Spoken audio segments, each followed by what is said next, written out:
नमस्कार, आप देख रहे हैं न्यूज़ वन नेशन और मैं हूं आपके साथ शिप्रा झा। बिहार विधानसभा का चुनाव इस बार काफी दिलचस्प होने वाला है क्योंकि 2015 के मुकाबले इस बार का समीकरण बिल्कुल ही बदला हुआ है।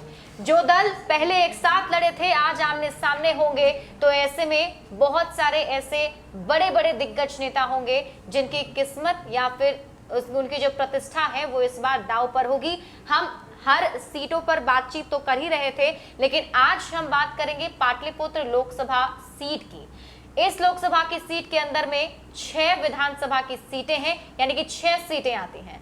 पिछली बार जदयू और राजद ने साथ में मिलकर चुनाव लड़ा था, साथ में वहां पर कैंडिडेट थे, लेकिन इस बार जदयू अलग है, एनडीए के साथ है और इस बार एनडीए और महागठबंधन के बीच जो भीषण मुकाबला पाटलिपुत्र के इन 6 विधानसभा सीटों पर देखने को मिलेगा वो काफी दिलचस्प होगा। ऐसे में ये भी जानना बहुत जरूरी है कि क्या हो सकता है कि इन सीटों पर से कौन कौन से ऐसे उम्मीदवार जो हैं वो उतारे जा सकते हैं, कौन कौन से ऐसे नाम हैं जो भी रेस में चल रहे हैं, चाहे वो महागठबंधन के हो या एनडीए के हो। आज इसी पर हम बातचीत करेंगे। मेरे साथ मेरे वरिष्ठ सहयोगी विवेकानंद मौजूद हैं। सर, क्या लगता है, इस बार मुकाबला तो दिलचस्प है ही, लेकिन पाटलिपुत्र पर सबकी नजर कहीं ना कहीं टिकी हुई है और यहाँ की जो 6 सीटें हैं वो काफी महत्वपूर्ण हैं इस बार चुनाव में। तो महागठबंधन वर्सेस एनडीए में कैसा मुकाबला होगा? देखिए, महागठबंधन में इस बार और एनडीए में की जो तस्वीर है वो थोड़ी अलग है। 2015 की बनिस्बत और 2020 में बहुत कुछ बदला हुआ है। पहले नीतीश कुमार की पार्टी जेडीयू महागठबंधन का हिस्सा थी 2015 में, अब जो है एनडीए में है नीतीश कुमार। तो वैसी स्थिति में थोड़ा अंतर हुआ है 2015 और 2020 की अगर हम बात करें तो वैसे पाटलिपुत्र में 6 विधानसभा क्षेत्र हैं। उसमें पालीगंज, विक्रम, मनेर, दानापुर, फुलवारी और मसौढ़ी, कुल 6 विधानसभा क्षेत्र मिलाकर के पाटलिपुत्र लोकसभा होता है। तो इसमें अगर हम बात करें, शुरुआत हम पालीगंज से करते हैं। पालीगंज पाटलिपुत्र का सबसे अंतिम छोर का विधानसभा है। वहाँ से इस बार 2015 की अगर हम बात करें तो 2015 में वहाँ से राजद के कैंडिडेट जयवर्धन यादव चुनाव जीते थे। वहाँ से राम जन्म शर्मा बीजेपी के कैंडिडेट चुनाव हारे थे। इस बार जो है बहुत कुछ बदला होगा। जयवर्धन यादव जो राजद के कैंडिडेट के तौर पर वो चुनाव जीते थे 2015 में और विधायक बने थे, अब उन्होंने पाला बदल करके जेडीयू ज्वाइन कर लिया है। मतलब साफ है कि जेडीयू ने उन्हें विश्वास में लिया है और आश्वासन दिया है कि आपको हम वहां से उम्मीदवार बनाएंगे। तो निश्चित तौर पर वह सीट जो है, जो कभी बीजेपी वहां से चुनाव लड़ती थी, वह सीट बीजेपी से छीन करके जेडीयू में जाने वाली है। इसकी पूरी तैयारी, पूरी प्लानिंग नीतीश कुमार ने कर ली है कि वह सीट हमें बीजेपी से लेना है। तो जेडीयू से वहां कैंडिडेट हो जाएंगे जयवर्धन यादव, जो पूरी संभावना है। बिल्कुल। बीजेपी से तो अब कोई कुछ होगा नहीं, क्योंकि वह सीट जो है गठबंधन में चला गया, एनडीए जेडीयू के खाते में चला गया। लिहाजा वहां से राजद जो है वो प्रत्याशी खोज तलाश रही है। राजद के नेता वहां से प्रत्याशी तलाशना शुरू कर दिए हैं। चर्चा उसी इलाके के एक पूर्व विधायक दीनानाथ यादव पर टिकी है कि राजद उनको उम्मीदवार बना सकती है।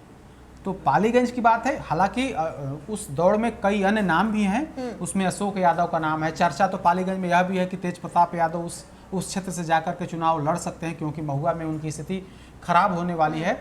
लेकिन दीनानाथ यादव वहाँ के पूर्व विधायक रह चुके हैं, उनकी उस इलाके में मजबूत पकड़ भी रही है। तो वैसी स्थिति में उनकी उम्मीदवारी की चर्चा तेज है। हालांकि वे अभी उसी दल में भी हैं, राजद में ही हैं। लोकसभा चुनाव 2019 में मीसा भारती ने उनको शामिल कराया था, तब से वे राजद में ही हैं।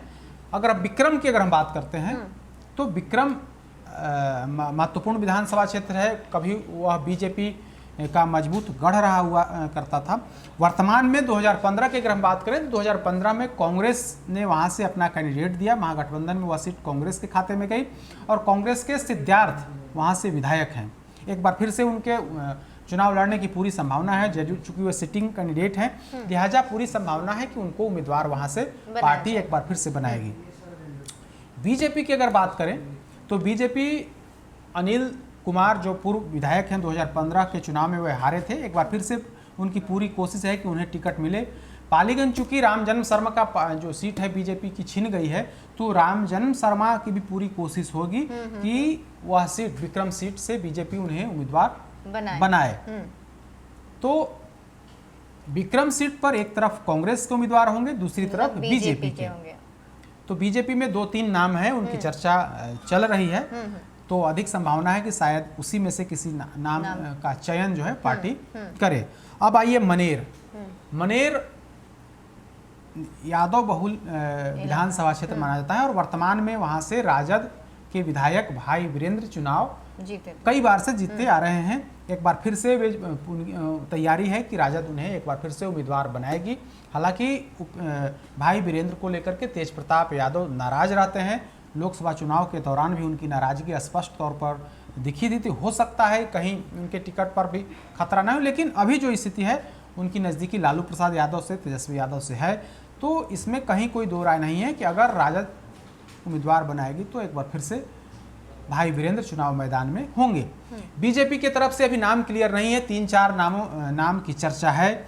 उसमें 2015 में भी जो चुनाव लड़े थे उनकी भी चर्चा है, 1-2 नए चेहरे हैं उनकी भी चर्चा है। लेकिन जो खबर है कि उसमें बीजेपी कोई नए चेहरे को वहाँ पर दाव लगा सकती है, क्योंकि पिछली कई बार से वहाँ बीजेपी के कैंडिडेट चुनाव हारते आ रहे हैं। तो ऐसी स्थिति में बीजेपी की पूरी प्लानिंग है कि इस बार वहाँ पर कोई नए कैंडिडेट को जगह वहाँ पर दिया जाए, उसको टिकट दिया जाए।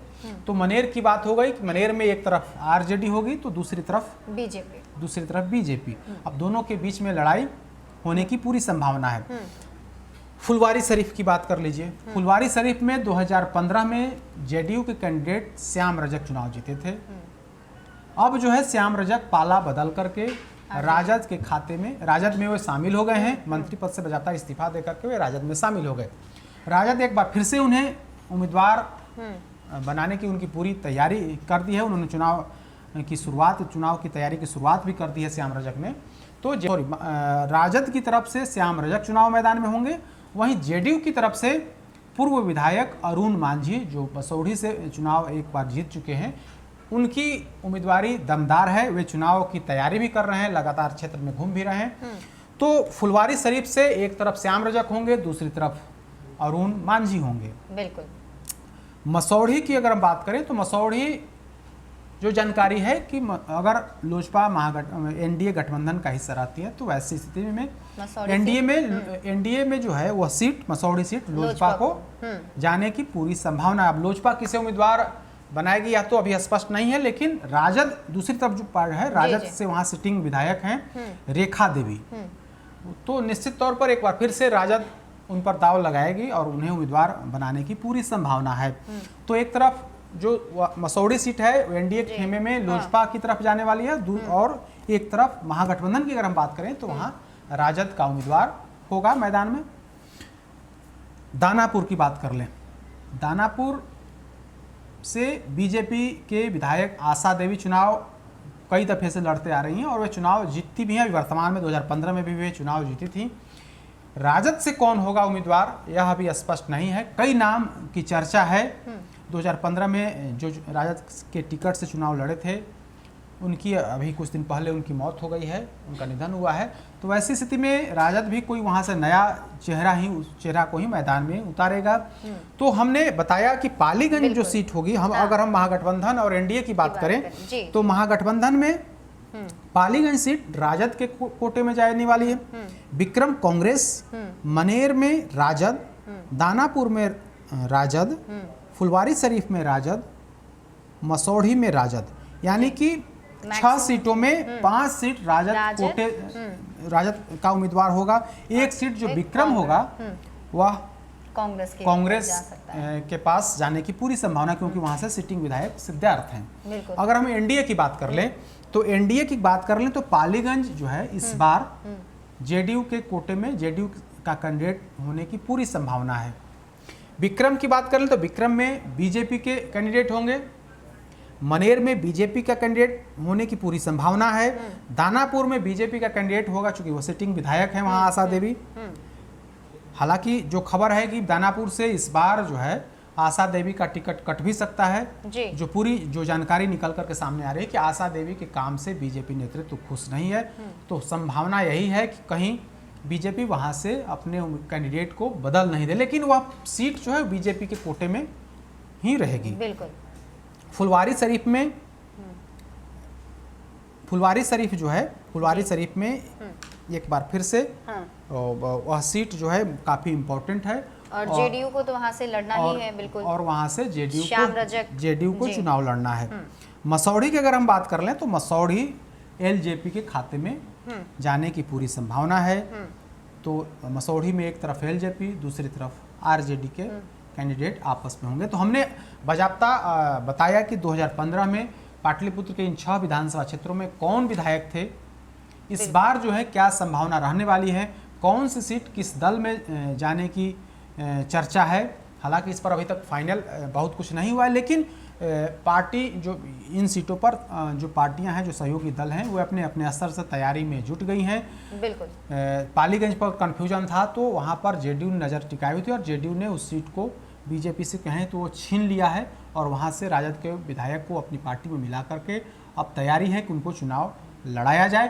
बाकी का जो सीट है, विक्रम सीट हो या फिर मनेर सीट हो, दानापुर सीट हो, फुलवारी विधानसभा क्षेत्र हो या फिर मसौढ़ी हो, इस पर पूरी तरीके से स्पष्ट है कि वहाँ से राजद महागठबंधन की तरफ से कौन होगा, एनडीए की तरफ से कौन होगा। बिल्कुल। तो ये जो 6 सीटें थी जिसके बारे में हमने आपको पूरी जानकारी दी कि इस बार यहाँ पर क्या कुछ समीकरण हो सकते हैं, कौन सी पार्टी यहाँ से कैंडिडेट उतार सकती है महागठबंधन वर्सेस एनडीए में, जिसमें हमने आपको ये बताया।